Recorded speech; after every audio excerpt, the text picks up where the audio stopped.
Okay, in this video, let's take a look at the pentose phosphate pathway. Now, one thing to keep in mind is that the pentose phosphate pathway occurs in all cells. But I'd like to focus this on the liver because of the product of the pentose phosphate pathway. The major product is going to be most important in biosynthetic reactions in the liver. Now, let's begin discussing the pentose phosphate pathway, beginning with the different products that are formed. Now, recall from the energy producing pathways, we are able to reduce NAD through enzymatic reactions, dehydrogenase reactions, to generate NADH. And recall the purpose of generating NADH is to put this product into the oxidative phosphorylation pathway in order to generate ATP. So the sole purpose of NADH is for energy generation.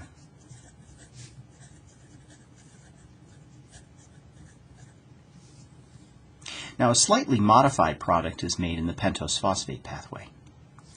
In this pathway, we are going to take a related molecule called NADP. NADP is going to be reduced in this pathway to form NADPH. Now, the only difference between NADPH and NAD is simply a phosphate group. But the function of this cofactor is extremely different from NADH. NADH, of course, is involved in energy generation. NADPH is involved in biosynthetic reactions. Now, why do we need NADPH in biosynthetic reactions? Recall that in order to create a larger molecule, we are going to need, this is going to be a positive free energy change because we are constructing bonds.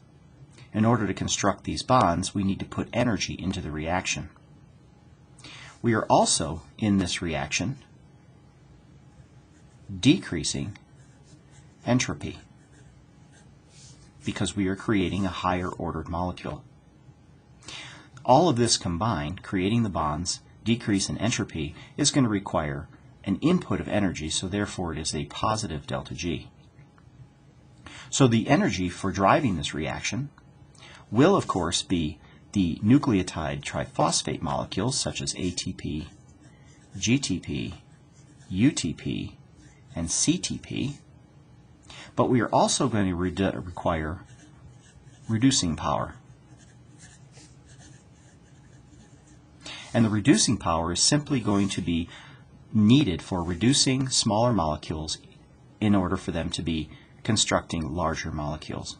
This reducing power is coming from NADPH. So NADPH is required for biosynthetic reactions, NADH is required for energy generation.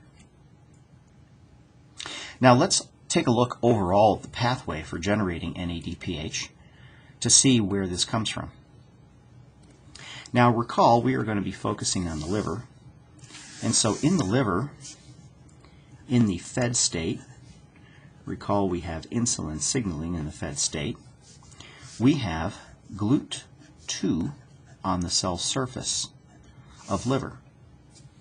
Recall that this GLUT2 is going to be working only when glucose concentrations are high in the blood, and this, of course, is during our fed state. So recall the first reaction of glycolysis in this reaction is to generate glucose 6-phosphate. This, of course, by this particular enzyme is called glucokinase. Remember that glucokinase is paired with GLUT2, whereas hexokinase is paired with the other glucose transporters. Now, from this step here, we can use our isomerase reaction, our phosphoglucoisomerase, to generate fructose 6-phosphate as we begin to proceed down the glycolytic pathway. And then the next reaction, of course, is PFK1, phosphofructokinase 1, and this is generating the fructose 1,6 bisphosphate molecule. Once this continues down, we continue down through glycolysis, TCA cycle, oxidative phosphorylation, and the end result is to generate large amounts of ATP, especially in the fed state when we have a lot of resources available. Now, recall back in glycogen synthesis. In order to synthesize glycogen, we need to regulate PFK1, which is our gatekeeper for glycolysis. And that is done by the intra-pathway regulation, which is the levels of ATP. So ATP levels, as they rise, recall, will inhibit the formation of fructose 1,6-bisphosphate by inhibiting PFK1. This will cause fructose 6-phosphate to increase in concentration. When this happens, recall that the isomerase reaction is reversible, and this will shift back into glucose 6-phosphate. Now at this point, glucose 6-phosphate cannot reverse back into glucose because this is not a reversible reaction. This is such a large negative delta G that we are inhibiting the reverse reaction. Now for glycogen synthesis, we shift the glucose 6-phosphate into glucose 1-phosphate by our phosphoglucomutase enzyme. And then recall this is charged by UDP glucose formation. And then from here we can form glycogen to store the glucose. Now there's an alternative path from glucose 6-phosphate. And this path is going to be to the pentose phosphate pathway. Now again, regulation into this pathway is going to be dependent on the inhibition of PFK1 because we have to prevent our substrates moving into glycolysis. So by high ATP levels, the cell is fully charged. We inhibit PFK1. We reverse our fructose 6-phosphate to glucose 6-phosphate reaction. And now we have two paths to go. We can either enter glycogen synthesis or the pentose phosphate pathway. Now, what is going to determine entering the pentose phosphate pathway? Well, the first reaction we'll take a look at in a second is going to be formation of NADPH. So the quantitative levels of NADPH in the cell will determine if glucose 6-phosphate will enter the pentose phosphate pathway. So the very first step is the committed rate-limiting step. So for example, if NADP levels are high, that means that the cell is deprived of reducing power for biosynthetic reactions, and so glucose 6-phosphate will enter the pathway. If NADPH levels are high, so we have plentiful reducing power, that will inhibit the first step and prevent glucose from entering this pathway. Now the other product of this pathway are pentose carbohydrates. There's a couple of pentose carbohydrates that are important for cellular activity and function, but the main one to be considering is ribose 5-phosphate. So recall that this is the backbone carbohydrate structure that is necessary for constructing DNA and RNA. So when we need carbohydrates for our DNA and RNA synthesis, this is the pathway we're going to rely on to generate the 5-carbon ribose structure. Now, with that in mind, let's take a look at the reactions a little closer. So the first step in the pentose phosphate pathway abbreviated PPP, is we are going to take glucose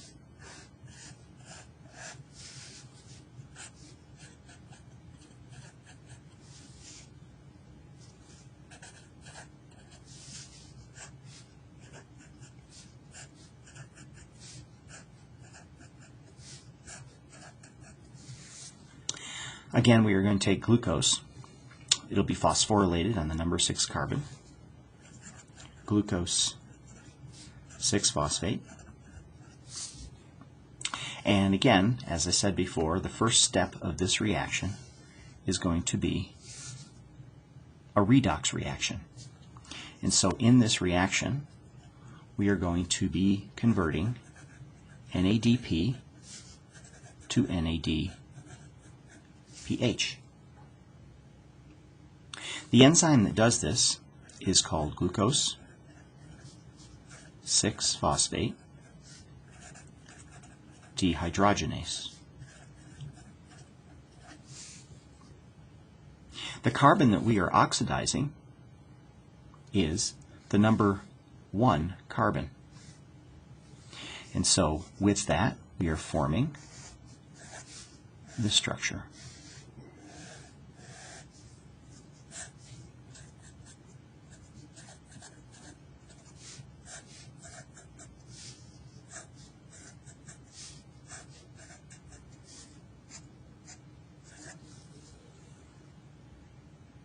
Now recall that when we perform a redox reaction on a carbon with an alcohol, we are going to be taking the electrons associated with this hydrogen. The electrons that are associated between the oxygen and hydrogen will collapse down into a double bond between the number 1 carbon and the oxygen. So we are forming, again, a ketone structure. This structure is called 6-phosphoglucono, representing our glucose backbone in the 6-phosphate lactone, because we have a ketone structure. So the most important part of this reaction is that it is the entry level reaction. So this is the entry step into the pentose phosphate pathway. This enzyme, glucose 6-phosphate dehydrogenase, is the regulated enzyme to control entry into this pathway, and it is controlled by NADPH. So high levels of NADPH will inhibit this enzyme. Now, recall dehydrogenase reactions have a fairly large negative delta G. And so that makes this reaction irreversible. So once we pass this point, we are now fully committed into the pentose phosphate pathway, and we cannot return to the glucose 6-phosphate. So the next step of this reaction is a simple one. This enzyme is called lactonase, and this is simply a hydration reaction. We're going to be opening up the 6-membered ring structure, and we're going to add water across the number 1 carbon to form an acid.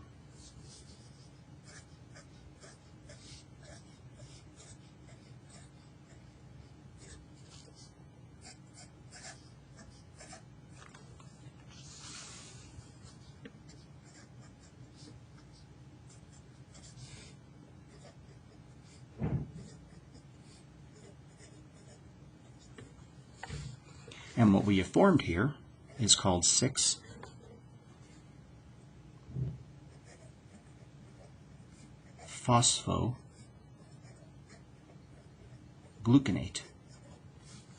Again, reflecting the 6-carbon molecule, glucose. Phospho, we still have our phosphorylation on our 6-carbon. Gluconate, ATE, represents the acid form. And when the water adds across this bond, of course, we are breaking open the ring structure.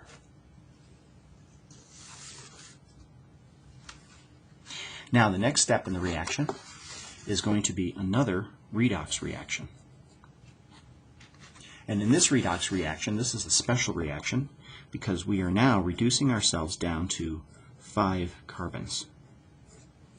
So this is not only a redox reaction to generate NADPH,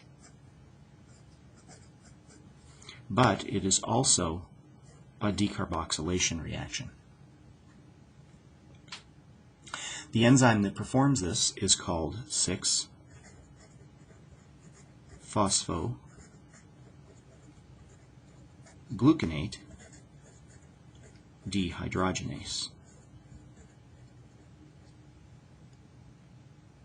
And the structure we are forming from this is a ketose.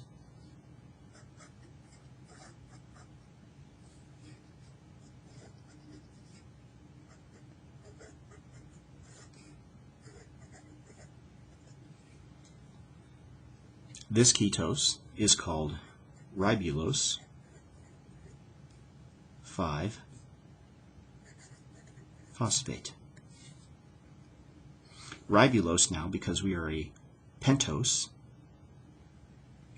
we still have the phosphorylation, but is now in the number 1 carbon because, number 5 carbon, because the number 1 carbon was ejected by the decarboxylation reaction.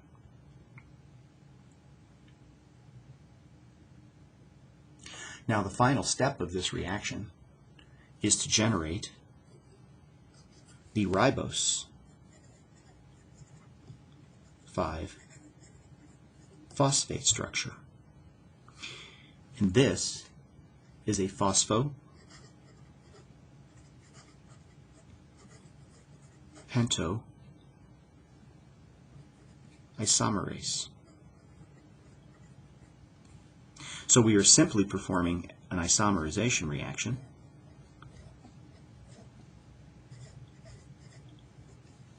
And now, instead of a ketose, we are forming an aldose.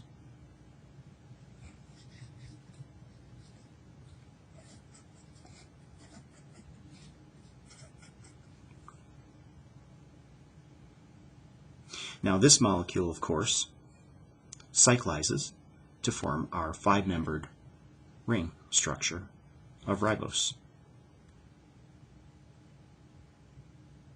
Now, one more note is that the cell is not going to want to waste energy, as we have seen repeatedly before. So the case occurs, what if we need NADPH, but we do not need ribose 5-phosphate? The problem with this is that once we enter the pentose phosphate pathway by proceeding through glucose 6-phosphate dehydrogenase, this is irreversible. So we cannot reverse ourselves back to glucose 6-phosphate and place this back into glycolysis. So what we're going to do is enter this pathway. We must go all the way to ribose, and then the ribose is going to undergo some conversions between it and its partner xylose 5-phosphate. What I'd like you to recall simply is that we have enzymes called trans-aldolases as well as trans-ketolases.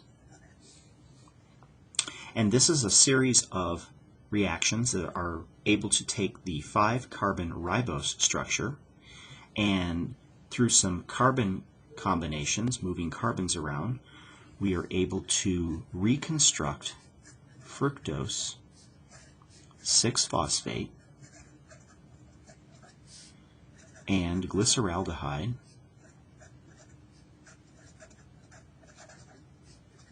3-phosphate. These both, of course, can be placed back into glycolysis. The sole reason that the cell will do this, of course, is because if it does not need ribose, because it has plentiful DNA and RNA precursors, nucleic acids, nucleotides, then let's recapture this energy-rich molecule by going through some conversions and place it back into glycolysis so that we can continue extracting energy. The cost of this reaction, of course, is the loss of one carbon. So now we are losing a carbon going through this process. However, that energy is being harnessed in NADPH for reducing power. But most importantly, we are not losing the whole structure. Now, the complexity of the reactions between the transaldylases and transketalases is something that is unnecessary for our course to be bothered with. But keep in mind the complexity is that fructose is a 6-carbon molecule, glyceraldehyde 3-phosphate is a 3-carbon molecule, ribose is a 5-carbon molecule. So if you do the math, what we're looking at is that 3-ribose, which is 15 carbons, will be converted into 2-fructose 6-phosphate, which is a total of 12 carbons, plus 1-glyceraldehyde 3-phosphate, which is a 3-carbon, to balance the carbons in our chemistry.